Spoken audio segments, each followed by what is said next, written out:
बिस्मिल्लाहिर्रहमानिर्रहीम। अस्सलाम वालेकुम नाज़रीन, आप यूट्यूब चैनल देख रहे हैं। मैं इमरान खान हूँ। इमरान खान साहब की हालत कितनी ख़राब है इसके बारे में सलमान सफदर साहब ने अदालत में आज स्टेटमेंट दिया।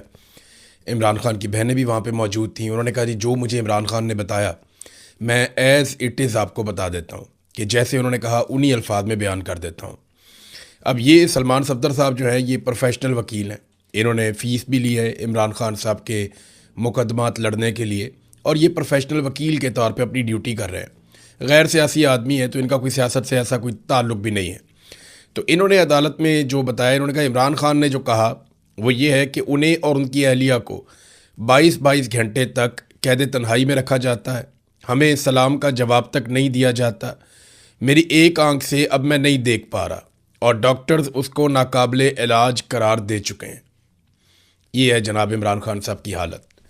पाकिस्तान का सबसे मकबूल लीडर, पाकिस्तान का सबसे मकबूल शख्स, पाकिस्तान का एक शानदार आदमी जिसको पूरी दुनिया में लोग जानते हैं, और पाकिस्तान में अगर कोई एक आदमी जिसके बारे में आप ये कहें कि पूरी दुनिया में उसकी पहचान है और पाकिस्तान की पहचान की एक बड़ी वजह वो ख़ुद आदमी बना, तो वो इमरान खान है।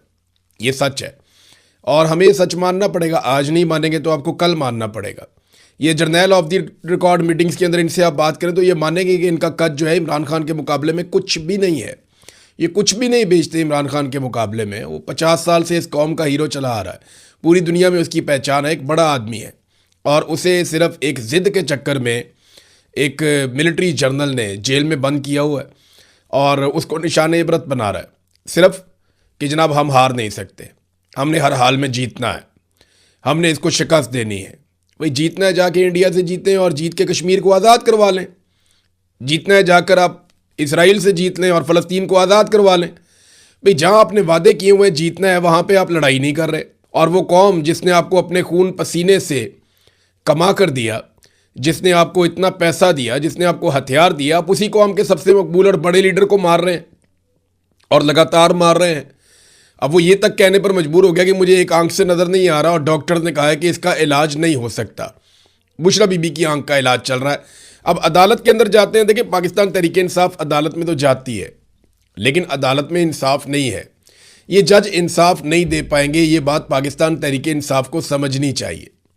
जब तक पाकिस्तान तहरीक इंसाफ या पाकिस्तान की कौम दबाव नहीं डालेगी तब तक इंसाफ नहीं होगा।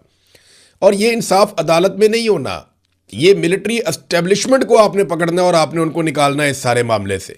जब तक पाकिस्तान की मिलिट्री एस्टेब्लिशमेंट इन्वॉल्व है तब तक कोई अदालत इमरान खान को किसी किस्म का इंसाफ नहीं दे सकती। अलीमा खानम ने इसके बारे में वाज़ेह स्टेटमेंट दिया। उन्होंने कहा जज की शक्ल पे कम से कम इंसानियत आ जानी चाहिए थी, तो जज की शक्ल पे उनको इंसानियत नज़र नहीं आई। जज साहब बहुत सख्त परेशान थे कि मैं किसी तरह इस केस को निकाल कर आईनी अदालत में भेज दूं। यानी जज साहब को ये कमिटमेंट दी गई है कि आप यहाँ पे कर दें, आपको हम बचा लेंगे और आईनी अदालत के अंदर हम दोबारा इमरान खान साहब को रगड़ देंगे। इंसाफ देने वाला जज होता तो इमरान खान की आंख का सुनकर उसका दिल हिल जाता, लेकिन जज ने किसी किस्म का उस पर सवाल ही नहीं किया। वो बार बार कह रहा था आओ जी अपील की तरफ। जब वो बता रहे थे कि इंसानियत का मामला देखें आप, ये क्या हो रहा है, तो जज वो बात ही नहीं सुन रहा था। वो कहती हैं ऐसा लगता है इस जज को कॉलें आई हैं और ये फैसले देने से डर रहा है। ये जनाब इस्लामाबाद हाई कोर्ट की हालत है। जो जजेस वहाँ पे केस सुनने की ताकत या हिम्मत रखते थे उन जजेस को वहाँ से ट्रांसफ़र किया जा रहा है। हालात पाकिस्तान की अदलिया के भी पतले ही हैं। लेकिन क्या इमरान खान साहब किसी अदालत से बाहर आ जाएंगे, सवाल ही पैदा नहीं होता। मैंने आपको पहले भी कहा, मैं आपको अब भी कह रहा हूँ और ज़िम्मेदारी से कह रहा हूँ, जितनी ताकत आसिम मुनीर की बढ़ती जाएगी उतना इमरान खान साहब को मज़ीद तबाह किया जाएगा, उतना इमरान खान साहब को मज़ीद दबाया जाएगा। ये एक ज़िद जैसी कैफियत है कि कुछ भी हो जाए इमरान खान को नीचा दिखाना है, इमरान खान को कमज़ोर दिखाना है, इमरान खान को और उसकी पार्टी को बर्बाद करना है। ये एक ज़िद है और इस ज़िद की भेंट पाकिस्तान चढ़ रहा है। इस ज़िद के चक्कर में पाकिस्तान की अदलिया को बर्बाद कर दिया, इस ज़िद के चक्कर में पाकिस्तान की सोसाइटी को बर्बाद कर दिया, इस ज़िद की चक्कर में पाकिस्तान की मईशत को तबाह बर्बाद कर दिया, पाकिस्तान में अमन व अमान को भेंट चढ़ा दिया इस ज़िद के आगे। और इस ज़िद की वजह से आज पाकिस्तान जहां खड़ा है हम सब देख रहे हैं। मिसाल के तौर पे ये हमाद अदर साहब ने एक ट्वीट किया है, तो एक छोटा सा ट्वीट, लेकिन इसके अंदर बहुत सारा कुछ उन्होंने लिख दिया।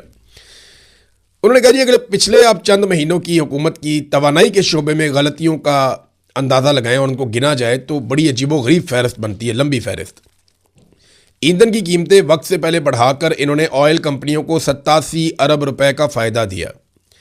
डीजल की गलत कीमतें मुकर्रर करके रिफाइनरियों को इजाफी मुनाफा पहुंचाया अरबों रुपए का। एलएनजी कार्गो मनसूख किए, फिर मजबूरी में महंगे स्पॉट कार्गो खरीदे, इसके अंदर भी अरबों का नुकसान किया। बद इंतज़ामी की वजह से अप्रैल के पहले हिस्से में शहरों में 12-12 घंटे की लोड शेडिंग की गई। नए गैस कनेक्शन इन्होंने देना शुरू कर दिए, जबकि मौजूदा सार्फिन की 10% ज़रूरत भी ये पूरी नहीं कर पा रहे। सोलर तवानाई के खिलाफ अजीबोगरीब किस्म की पॉलिसियां बना दी, फिर अवामी दबाव आ गया इनके ऊपर। सर्कुलर डेथ कम होने का इन्होंने दावा किया, जनाब कि हमने जो आईपीपीज़ का पैसा दे दिया है, जो हमने सर्कुलर डेथ है वो हमने अदा कर दिया है। वो आपकी कैपेसिटी पेमेंट्स होती है ना। मैं आपको फिर याद दिलाऊं कि नवाज शरीफ ने और आसिफ अली जरदारी ने कुछ ऐसे मुआहदे किए आईपीपीज़ ला कर, इस पर मैंने पूरी वीडियो करनी है, लेकिन सादा बात आपको बताऊं कि आईपीपीज़ के ऐसे मुआहदे किए जिनके तहत अगर ये प्रोजेक्ट्स या ये आईपीपीज़ 1 यूनिट बिजली भी ना बनाए तो भी इनको पैसे उतने ही मिलेंगे जितनी इनकी बिजली बनाने की कैपेसिटी है। तो हम 1 यूनिट बिजली इस्तेमाल करते हैं तो 3 यूनिट बिजली के हम पैसे देते हैं। अब सर्कुलर डेथ कम होने के दावे किए, मगर अपने ही अदादोशुमार, जो सरकारी अदादोशुमार है वो इसके मुख्तलिफ हैं। ये हुक्मरानी नहीं है, बल्कि एक महंगा तमाशा लगाया हुआ है मुल्क में, जिसे पूरी कौम देखने पर मजबूर है। तमाशा पाकिस्तान की मिलिट्री एस्टेब्लिशमेंट ने लगाया हुआ, और जिद है जनाब कि इमरान खान की जिद में अब इन्होंने जजों को ट्रांसफ़र भी करना शुरू कर दिया है। जनरल ज़िया-उल हक के दौर में भी जजेस के तबादले का ऐसा तरीका का राइज नहीं था। ये जस्टिस बाबर सत्तार का खाता है, जिन्हें ट्रांसफ़र किया गया पेशावर। जजेस के तबादलों को बतौर हथियार इस्तेमाल करना अदलिया में एक ऐसे कल्चर को फ़रोग देगा जहां बेज़ाब्तियाँ और नाअहलियाँ पनपेंगी। आइन के आर्टिकल 200 और 209 में की गई तरामीम को जजेस को दबाव में लाने के लिए एक हथियार के तौर पर डिज़ाइन किया गया है। अब जजेस को दीगर मकामात पर तबादले की धमकियां दी जाएंगी, और वो तबादला कबूल ना करें तो उन्हें सज़ाओं का सामना करना पड़ सकता है। जनरल ज़िया-उल हक के दौर में भी जजेस के तबादले का ऐसा निज़ाम राइज नहीं था, यानी डिक्टेटर ने भी वो पाकिस्तान के साथ नहीं किया जो पाकिस्तान की मौजूदा मिलिट्री एस्टेब्लिशमेंट ने पाकिस्तान के साथ कर दिया है। ये हो रहा है। अब कौम के पास हल क्या है? यानी क्या अदालत की तरफ देखना है? कोई फ़ायदा नहीं, जजेस सारे कंप्रोमाइज़ हैं। क्या पार्लिमान की तरफ देखना है? कोई फ़ायदा नहीं, पार्लिमान रबर स्टैंप है, वहाँ पे अपने फॉर्म 47 के अंदर लाकर बंदे बिठाए हुए हैं। क्या मीडिया की तरफ देखना है? मीडिया पूरी तरह से कंट्रोल है, बात ही नहीं कर सकता। जो बात करता है उसके साथ क्या होता है आपने देख लिया। अभी हाल ही में फ़खरुर रहमान साहब को भी उठा लिया गया। एक कंपेन चलाते हैं, फिर बंदे के साथ क्या करते हैं, मुतीउल्लाह जान, उनका प्रोग्राम बंद करवा दिया, यानी उनसे उनकी नौकरी छीन ली सिर्फ आवाज़ उठाने की वजह से। तो ये पाकिस्तान में एक न्यू नॉर्मल है। मीडिया से भी आप तवक्को नहीं कर सकते, पार्लिमान से भी नहीं कर सकते, अदलिया से भी नहीं कर सकते, तो फिर आप किससे तवक्को करेंगे? फिर आपको अपने बाजू पे भरोसा करना पड़ेगा। अवाम को याद रखिए, अवाम को ये लगता है ये सिर्फ इमरान खान का मामला है।